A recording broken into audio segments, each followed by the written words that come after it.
So the diaries have gone out. It's self-healing poetry journal stories, and this is just very natural recordings.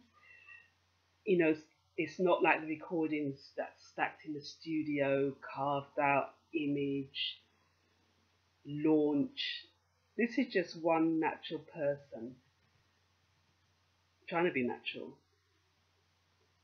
and just setting themselves projects. And I've set myself projects, and this is the diary behind, this is the monologue behind the pages and pages of energy sketches, of poetry, talking about what it is to be stalked and going into childhood and coming out the other side. And it really is creating through the energy. It's been writing through the energy, pen sketching through the energy, painting through the energy, and now it's the monologue through the energy. Because how I first started, before I even really got into, well, I first had the diary and I did some poems and stuff like that, but I remember going through how this section of diary got started as I was a young mother, and I had an 8-track tape, and I used to put a tape in, and I would, I think I've written about this, I don't know if I've said it here, but I would sit and hold my child and I would just monologue, and that would relieve enormous amounts of pressure, but I couldn't relate the pressure that I was in or under as even being connected still to other people's energy, because I'd left the home that made me so unhappy, and I was on my own, even though I wasn't financially independent, because I was still on the dole, and you know, it was just all the circumstances outside of what I had dreamt. But this creativeness was still there. That it was very, the need within the creativity was very therapeutic. So, by the way, I still don't like the sound of my own voice. I still really think I'm vain. But this just feels like a calling to me. I feel I need to do this. I want to do this. I set myself a project. I've named 2 albums, CDs, that I want to fill. So I have to do this. And maybe, hopefully, there's people out there who like this kind of idea of conjuring up an image of somebody just sitting there rambling to themselves. Hopefully, it can inspire somebody. Maybe that's not what you're supposed to say. It's supposed to be all sort of figured out and everything. But no, this is therapy. So this is just one early hours of the morning. Finally got a break. Didn't go outside to work today, so then I work from home.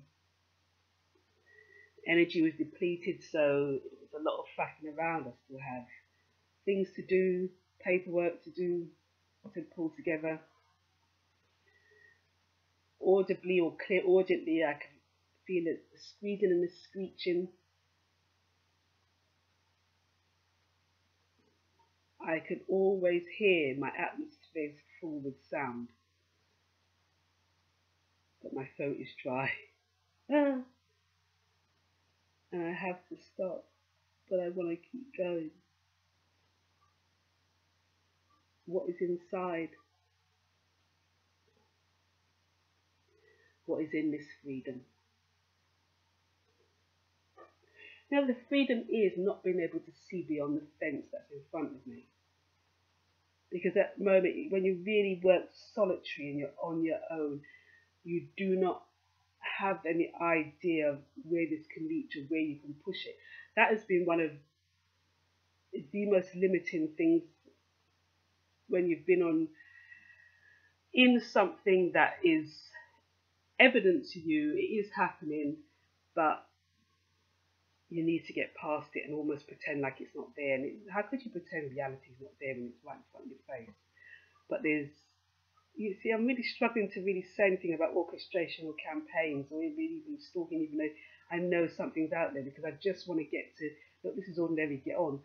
And it is ordinary and I do get on. But for some reason, when I hit this home again, and it hasn't been like that in every home. I had another home and I just used to sing a lot, so it wasn't so well. It was what it was. But the need to sit down and record hasn't been with me, my own voice in this monologue fashion, for almost over 25 years. So when you really talk about life coming full circle, you go out, you do anything, you date, you get heartbroken, you get mash up, you build up, you go on again, you move the thoughts away, you experience something new, you blow out, you fresh out and blow out. Doesn't mean something violent, but you emotionally blow out your spirit, and you feel built up again, and you can go on. You've reached another level, and then it crashes again, and then so it's really. And I say that for somebody who might be listening, who when you're young, you really you kind of you've got an idea about things. I have an idea about things, but I didn't really know how it would look and what it would come back like, and what level I'll have to deal with it again. And prior, when I was doing this before, I had no commercial ideas about this in mind. I knew I taped over some really great lovers rock music, which I've managed to find and tweet and put out there. So I'm really glad I could connect with that music again. But now for some reason, it's that kind of, it's really blind. I named some of my pieces, my whole album, Blind Fingers and My Ears, because I found I could sit at the piano and just follow sequences, but I never intended it to be any kind of hit tune. It was just about the emotion, the energy I was running along my fingers, along the keys with, what that said about that moment.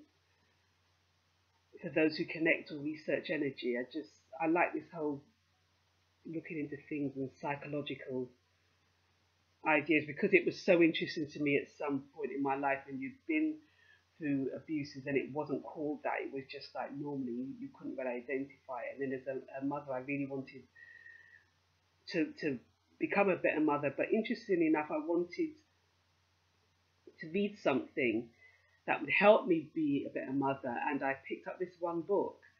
And in fact, it taught me about my childhood and started to open me up to what that really was. And even though in certain circumstances labeling is not so good and it could be very limiting and typecast people and blah, blah, blah, for some reason, psychologically, emotionally, when it came to what abuse and what behaviour was and how you should be treated and what the value of the self was, labeling really helped. Labeling to say, actually, that might belong to a higher scale of psychopathism or sociopathy or something like that really helped. That really cleared it up, that it wasn't even learning about personality disorders and behaviours, and that just wasn't how people were or how things should be.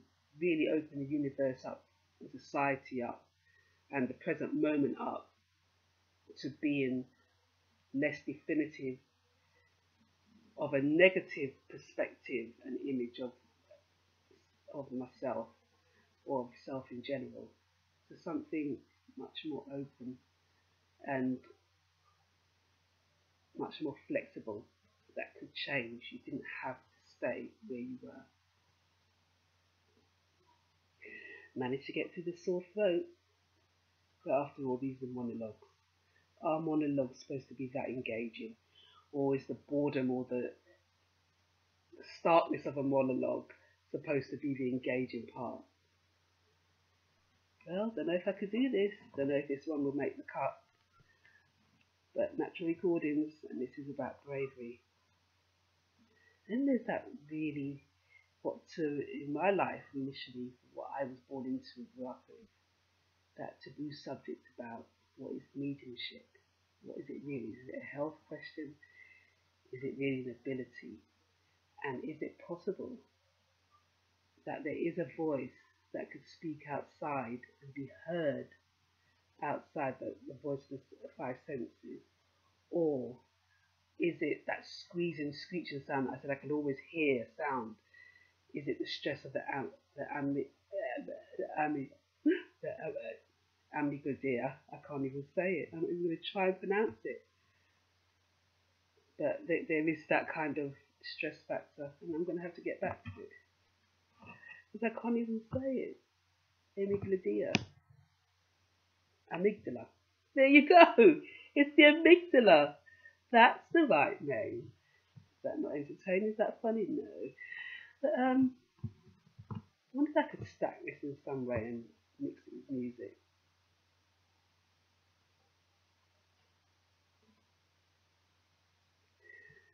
Oh God, it's just cringing. Am I really going to be able to put this out there? I can feel my arms being squashed, like they're caught in the blood pressure pump thing that pumps up and lets you know your blood pressure reading. I can literally feel like an energy around me that's doing that. What is in this moment? But I've written about things like this, and it would be interesting if I could tell you what changes in every moment. That I could hear the altitude of a female voice.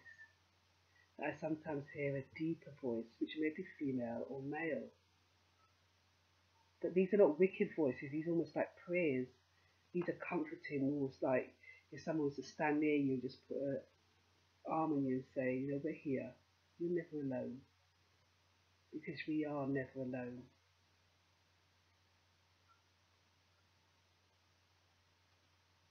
The only thing that separates us from that is when we come dis-ease with ourselves, but we really are never alone, because even our brain talks, the amygdala. Maybe all the voices that have been created into things, the imagination creates like angels and all of that. Maybe it's not about other beings who have lived or the evidence of life after death. Maybe it is just the amygdala playing different roles.